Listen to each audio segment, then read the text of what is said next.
इसको 4 बार ऐसे ही करना पड़ता है क्या रोजाना? सर ऐसे ही बदलते हैं क्या इसके पेन को बार बार?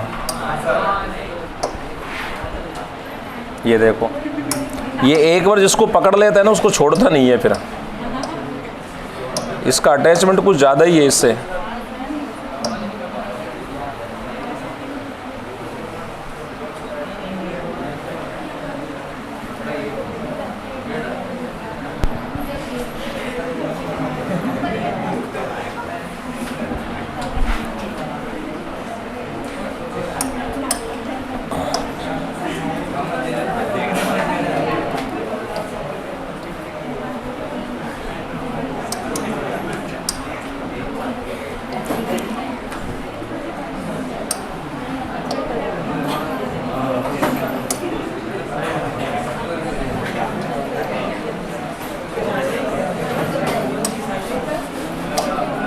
कैसे भूकंप मारे जा रहे हैं?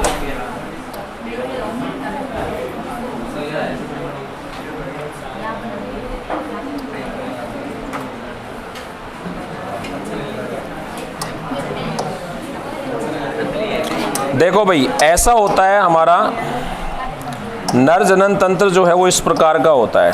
ये स्ट्रक्चर जो आपको दिख रही है ये मैंने नर जनन तंत्र की बनाई है। अब इसमें कौन कौन से भाग हैं देखिए। ये वाला जो भाग होता है इसको हम नाम देते हैं मूत्राशय। क्या कहते हैं इसको? मूत्राशय कहा जाता है इसको, ठीक है। और मूत्राशय से ये जो दो नलियां निकल रही हैं, एक ये और एक ये वाली, इन दोनों को हम नाम देते हैं मूत्रवाहिनी।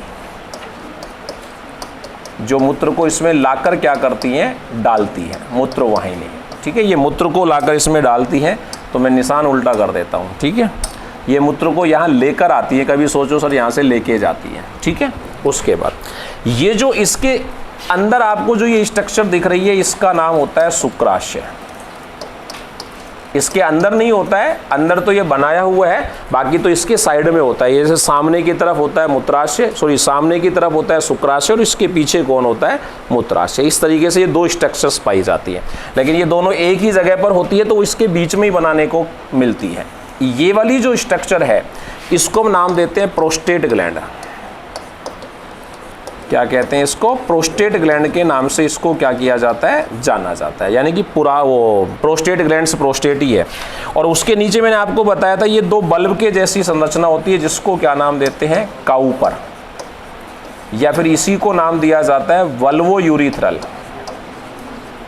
ये हिंदी अंग्रेजी नाम है जो मैं हिंदी में लिख रहा हूँ आपके लिए। वल्वोयूरिथ्रल ग्रंथि बोलते हैं इसको, ठीक है। ये जो स्ट्रक्चर है हमारी, इसको हम नाम देते हैं वृषण। क्या कहते हैं इसको? वृषण। और वृषण के ऊपर जो ये पिंक कलर का मैंने बनाया है, ये वाली जो स्ट्रक्चर्स है, इसको क्या नाम दिया जाता है? इसको नाम देते हैं अधिवृषण। अधि का मतलब? अधि का मतलब? अरे बताओ, अधि का मतलब? साइंस में फिक्स याद रखो दो शब्द, जैसे अधि, अधि का मतलब ऊपर और सब का मतलब नीचे, ठीक है। कहीं भी अधि लिखा हुआ आ जाए तो इसका मतलब क्या है? ऊपर, और कहीं अधो लिखा आ जाए तो इसका मतलब नीचे, ठीक है। अंग्रेजी में इसको बोलते हैं एपी, एपी का मतलब ऊपर, और एक दूसरा होता है अधो, सब का मतलब नीचे। जैसे आप पढ़ते हो ना अधिवृक ग्रंथि, तो कहाँ? अधि का मतलब ऊपर, किसके ऊपर? वृक के ऊपर। ठीक इसी तरीके से क्या है? अधिवृषण, अधि का मतलब ऊपर, किसके ऊपर? वृषण के ऊपर। ठीक है, तो वृषण के ऊपर जो ये संरचना है इसको क्या नाम देते हैं? अधिवृषण।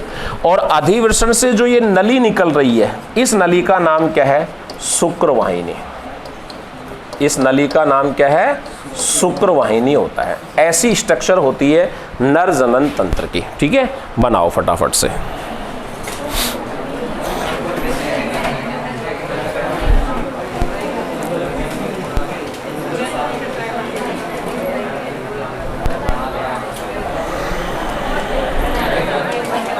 बात नहीं, सब्जी मंडी में थोड़ी हो। बनाओ फटाफट से इसको।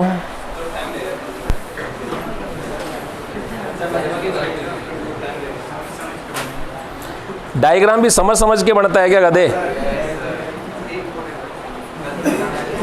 तो फिर जब मैं समझाऊंगा तब क्या करेगा? लिखेगा फिर?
ये तो खराब होती है, फाड़ दिया, खुद का हो गया तो फिर क्या करेगा?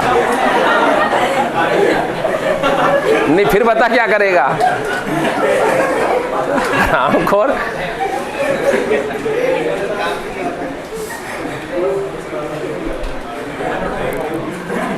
हाँ, तो उसको भी काट देगा फिर।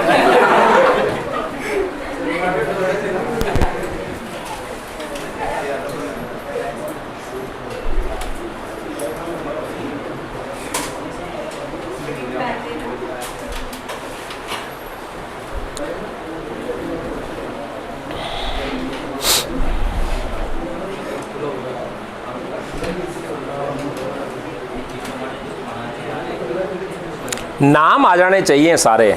ऐसे तो मैंने ध्यान नहीं दिया कौन सा कैसा टेढ़ा मेढ़ा बन रहा है। हाँ, अपने को नाम से मतलब होता है कि भाई कौन सी चीज़ कहाँ है, ये हमें पता चल जाता है बस।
चले भाई, चलो पहला डाल दीजिए वृषण, एक एक को पढ़ेंगे। सबसे फर्स्ट डाल दो वृषण, टेस्टिस। सबसे फर्स्ट डाल दो वृषण यानी कि टेस्टिस। कहाँ मिलते हैं वृषण? सबसे पहली तो बात करेंगे स्थान कहाँ होता है। तो स्थान कहाँ होता है? शरीर के बाहर होता है। शरीर के बाहर भी कहाँ होता है? एक थैलेनुमा संरचना में। ठीक है, लिखो। बन गया तो बोलूं?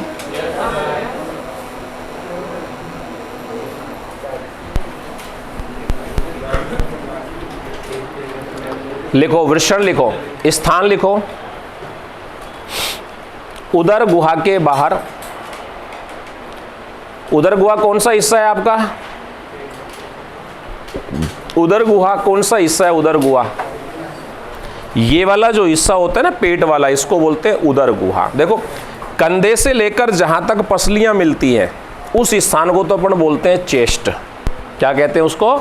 चेस्ट कहते हैं। ठीक है, और चेस्ट के नीचे आपने पढ़ा होगा, फेफड़ों के नीचे पाया जाता है डायफ्राम। फेफड़ों के नीचे कौन है? डायफ्राम। तो पसलियां जहां खत्म होती है वहां पर होता है एक पर्दा जिसका नाम होता है डायफ्राम। तो उस पर्दे के ऊपर वाला तो चेस्ट और उस पर्दे के नीचे वाला पेट। पेट को साइंस की भाषा में कहा जाता है उदर गुहा, एब्डोमिनल कैविटी कहते हैं। तो वृषण जो होता है वो उस उदर गुहा के बाहर होते हैं। लिख लीजिए, स्थान लिखो उदर गुहा के बाहर एक थैलेनुमा संरचना में। उदर गुहा के बाहर एक थैलेनुमा संरचना में। इस थैलेनुमा संरचना का नाम क्या है वो भी लिखो, वृषण कोश। थैलेनुमा संरचना को क्या बोलते हैं? वृषण कोश कहते हैं इसको, वृषण कोश। वृषण कोश, वृषण कोश, कोष्टक में लिख लो। क्या कहते हैं इसको? वृषण कोश कहते हैं।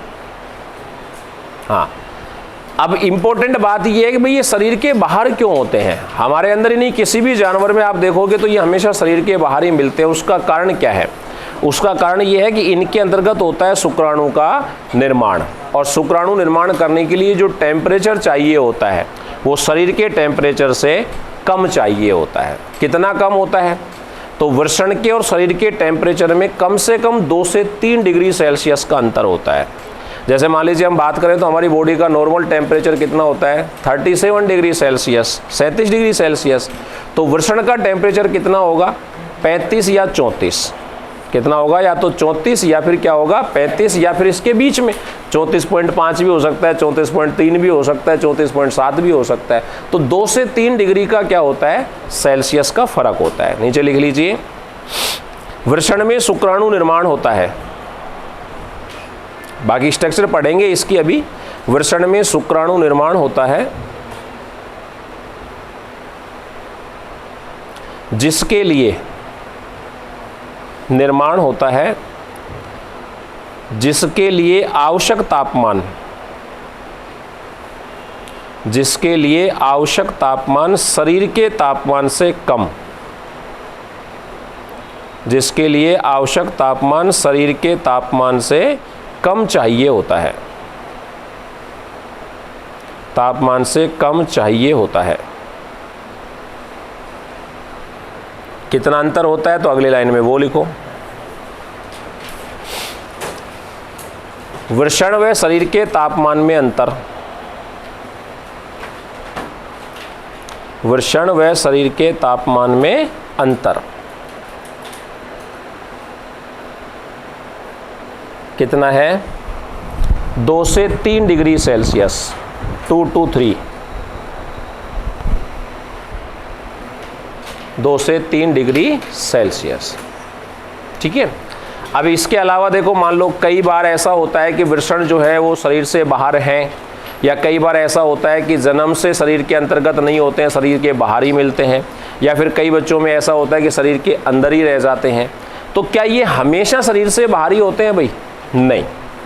जब हम भ्रूण अवस्था में होते हैं, यानी कि जब हम माँ के पेट में होते हैं, तब हमारे वृषण पाए जाते हैं उदर गुहा में, यानी कि अंदर होते हैं, फिर पेट के अंतर्गत।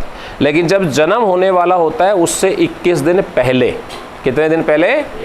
या फिर आप ये भी कह सकते हो कि 8वें माह में, सही हो जाएगा, क्योंकि 9वां माह तो 30 दिन का हो गया, तो उससे 21 दिन पहले लगभग लगा लो कितने महीने में, 8वें महीने में जब बच्चा होता है तब ये उदर गुहा से बाहर निकलकर किस में आ जाते हैं, इस थैलेनुमा संरचना में आते हैं। तो अगर कोई आपसे हमेशा पूछे कि भाई वृषण जो है वो क्या हमेशा शरीर से बाहर होते हैं, तो आपका आंसर होगा नहीं।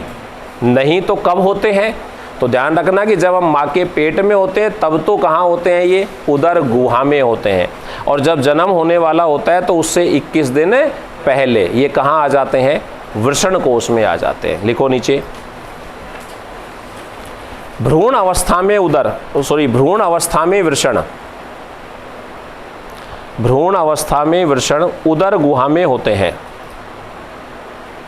भ्रूण अवस्था में वृषण उदर गुहा में होते हैं,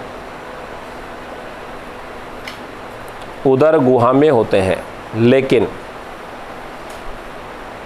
लेकिन जन्म से 21 दिन पहले, लेकिन जन्म से 21 दिन पहले उदर गुहा से बाहर, उदर गुहा से बाहर वृषण कोश में आ जाते हैं, वृषण कोश में आ जाते हैं। और